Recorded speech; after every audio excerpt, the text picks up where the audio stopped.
What's going on, guys? It's Nick here, back with another video. Today we'll be going over every backfield, talking about which running backs I'd be starting and sitting. But before we do that, have to start things off as usual with the stat of the day. Yesterday's stat was Kyler Murray, Patrick Mahomes, and Tom Brady lead all quarterbacks in red zone fantasy points this season. I asked who ranks fourth, and the answer is Carson Wentz. And for the third day in a row, Nile Hachdeva is the first to get that one right. Today's stat: only 2 teams have seen opponents run the ball on more than 50% of the plays against them. Number 1 is the Cowboys. Who is the other team? One last thing before we start, I'm answering you guys' questions as part of the Saturday video, just like I have the last 2 weeks. So make sure you post your questions in the comment section of this video so I can answer them. All right, first game is, of course, the Thursday night matchup between the Falcons and the Panthers. The Panthers are 3-point home favorites, and the over-under is slightly above average at 49 points. For the Falcons, this is the final game in just the dream matchup stretch for Todd Gurley. The Panthers rank 26th in rush defense DVOA, 18th in yards per carry allowed, and have allowed the third most fantasy points to the opposing running back. Gurley now has 23 and 25 touches over the last 2 weeks, so you are starting him as a running back 1. Don't really care who you have. This is a really, really good spot. For the Panthers, McCaffrey is likely going to be out one more week. When you guys are watching this, you should know for sure, but just keep an eye on that. If he plays, play him. If he doesn't play, well, don't play him, obviously. And if he is out, then Mike Davis will be a must-start running back 1. I know he underperformed last week, but this is a really, really good spot for him. And again, gotta play him as a running back 1. Just pay attention to the McCaffrey news. Next up, we've got Steelers at Ravens, and the Ravens are 4-point home favorites coming off their bye, and this game has a 46.5 point total. For the Steelers, it's a brutal matchup, but James Conner has 18, 22, 18, 21, and 23 touches since week 2, including 4 touchdowns in the last 5 weeks. You are starting him as a running back 1. Don't care who they're playing. For the Ravens, we see Ingram go down with the ankle injury before the bye.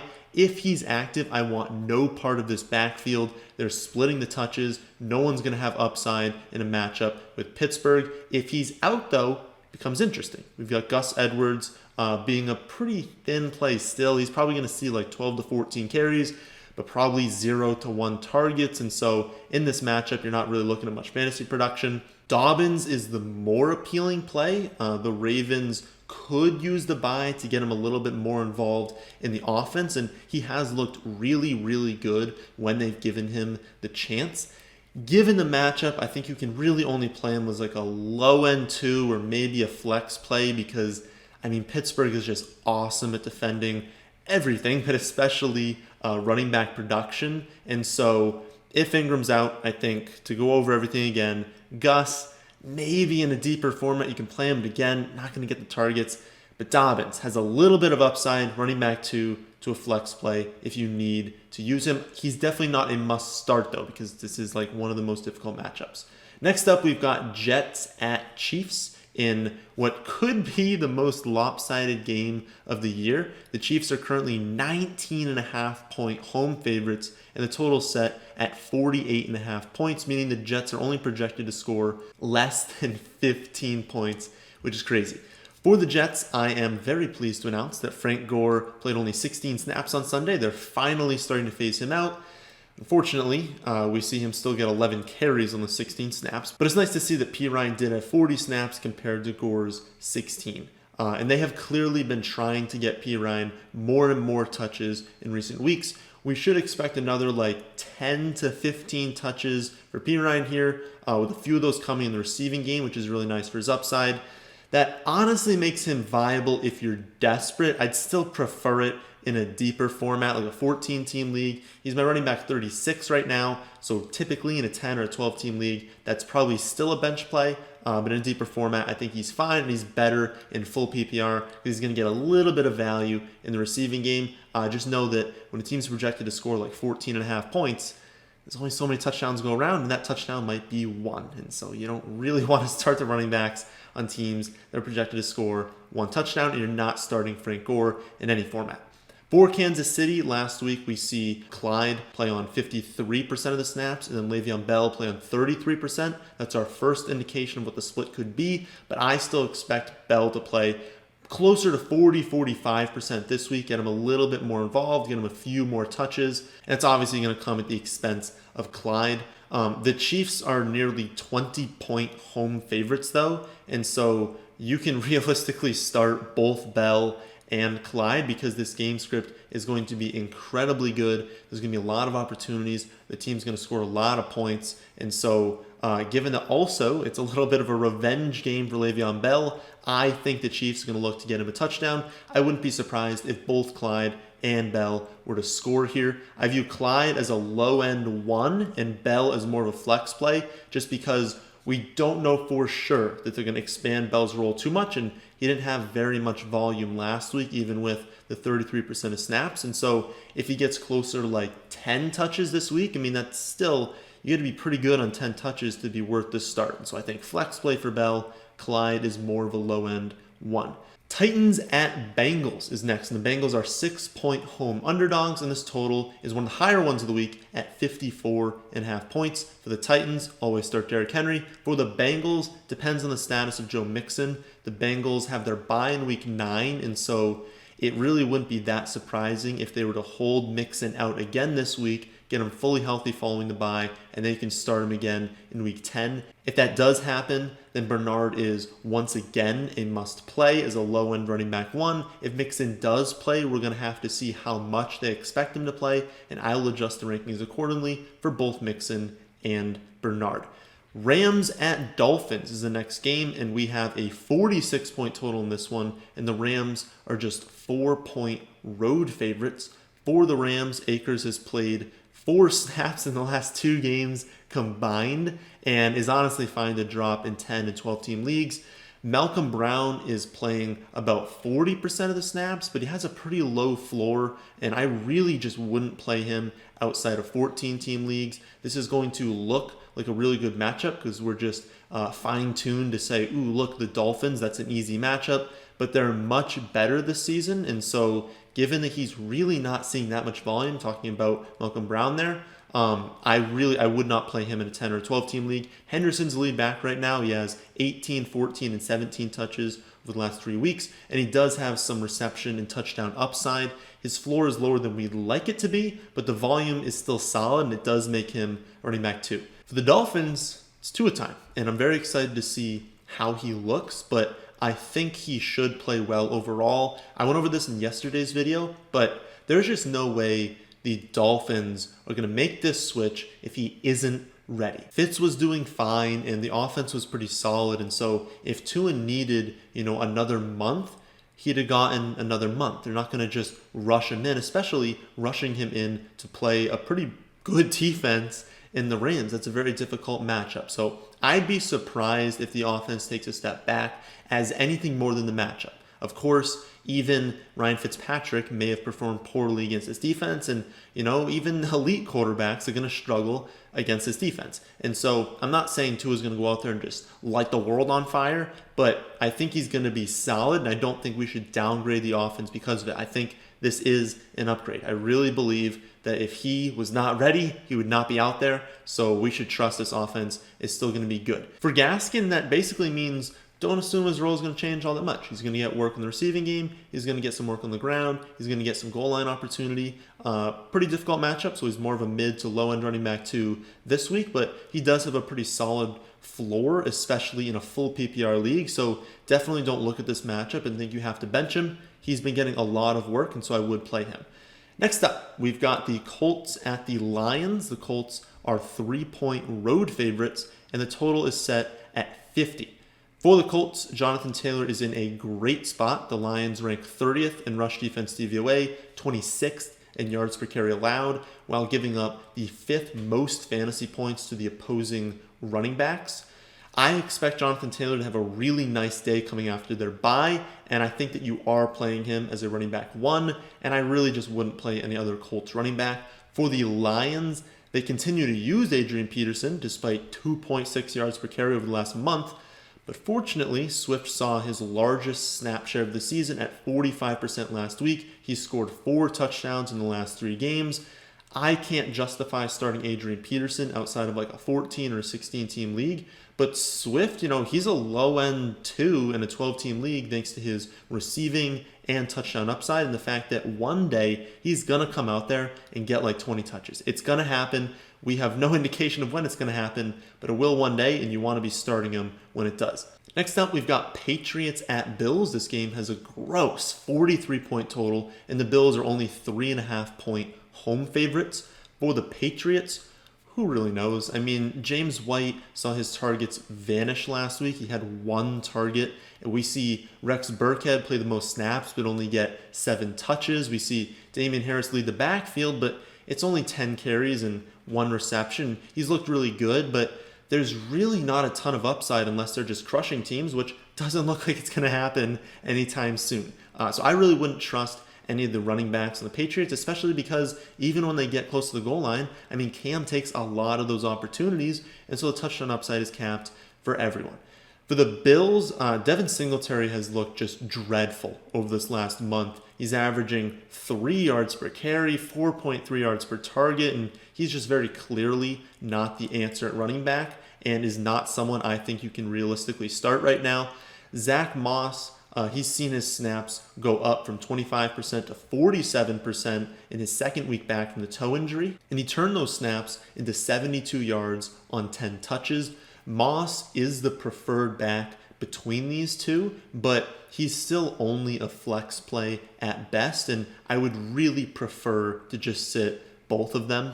Raiders at Browns is up next. This game is a 53.5-point total, and the Browns are currently field goal home favorites. For the Raiders, always start Josh Jacobs, and for the Browns, always start Kareem Hunt while Nick Chubb is out, and do not start any other running back in this game. That's an easy one. Next up, we've got Vikings at Packers. This is another high total game at 53.5, and the Packers are currently 6.5-point home favorites. For the Vikings, Dalvin Cook should return from his groin injury this week, and he gets a matchup with the Packers defense that's allowed the most fantasy points per game to the opposing running backs. If he's out there, you're playing him, and Madison will return to being just a handcuff. For the Packers, we're going to have to see how much Aaron Jones practices this week. The Vikings are a below-average run defense, and the Packers are pretty sizable home favorites, so this is a really good spot. If Jones is active, you're playing him. If he's out, then Jamal Williams is a must-start yet again as a running back 1. There's a chance that Williams is still playable if Jones is active, but only if they say that Jones is not going to receive a full workload. If they say Jones is active and he's getting his full work, then I'd probably prefer to bench Williams, although you could play him in the flex in maybe a full PPR league if you think the receptions will still be there, but it's a little bit of a thin play, and I'm just going to adjust the rankings to whatever news comes out, so you can just look at that. Chargers at Broncos is up next. This game has a pretty low 44.5-point total, and the Chargers are 3-point road favorites. For the Chargers, Eckler is still out, and we surprisingly saw the workload shift in Kelly's favor this last week. Going into the bye, it was pretty clear that Justin Jackson was in the lead, but not anymore. I mean, it changed last week. We saw Jackson see 5 carries and 6 targets on 38% of the snaps, but Kelly had 12 carries and 5 targets on 47% of the snaps. That might not seem like a huge difference, but when going into the bye, we saw Jackson have 20 touches and Kelly only have 12. So maybe this is different matchups. Maybe it's kind of a hot hand. We kind of need to just view it as more of a split. And when they're going up against an elite Denver run defense, that's not great. I think that you're only rostering these two for the touchdown and the reception upside, but it's worth noting that in a low total game, the touchdown upside is definitely capped. So I don't really want to use either of them, but if you need to, then I would put them in the flex at best, and I would prefer to do it in a full PPR league because they should both see a decent amount of targets, decent amount of receptions. It's just, again, the yardage and the touchdown upside isn't there in this spot, so I would prefer to bench them. On the Denver side, we see Melvin Gordon handle 19 touches on 60% of the snaps last week, but Lindsey looked far better on his 9 carries. Unfortunately, Lindsay had a concussion, so he's in the concussion protocol. His status for week 8 is kind of up in the air. If Lindsay is out, Gordon becomes a running back 1.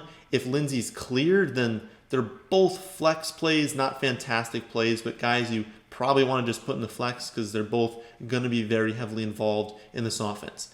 Next up, we've got Saints at Bears. This is another low total game at just 43.5 points, and the Saints are 4-point road favorites.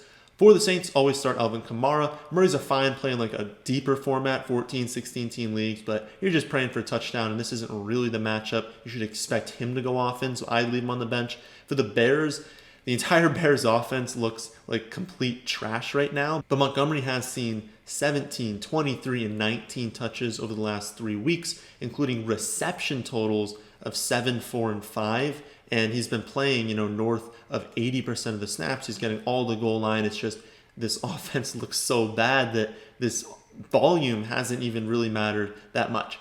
I still think any running back seeing this much work has to be played as like a mid to low end running back 2, especially though the low end part this week because the Saints have one of the best run defenses in the league. But honestly, it'd be tough to bench Montgomery because going to get like 20 touches. They're not going to be good touches. He's not going to gain that many yards, but some of them will be receptions. If they score a touchdown on the ground, it'll probably be Montgomery, and so he's pretty difficult to bench. Next up, we have one of the best games of the week where the 49ers travel to Seattle to take on the Seahawks. This game has a 53.5 point total, and the Seahawks are 3-point home favorites. On the 49ers side, Jeff Wilson was placed on the IR, joining Tevin Coleman for the time being, although there is a chance that Tevin Coleman returns to play this week, so keep an eye on that.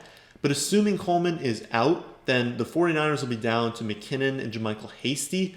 The 49ers did say that they planned on resting McKinnon last week, but I mean, he had the 3 carries, and that's a pretty decent amount of resting, but we look at the 2 weeks before that, and he only had 11 total touches, so I don't know. That might just be coach speak, and we know that this is not one of the teams where we trust what the coaches say.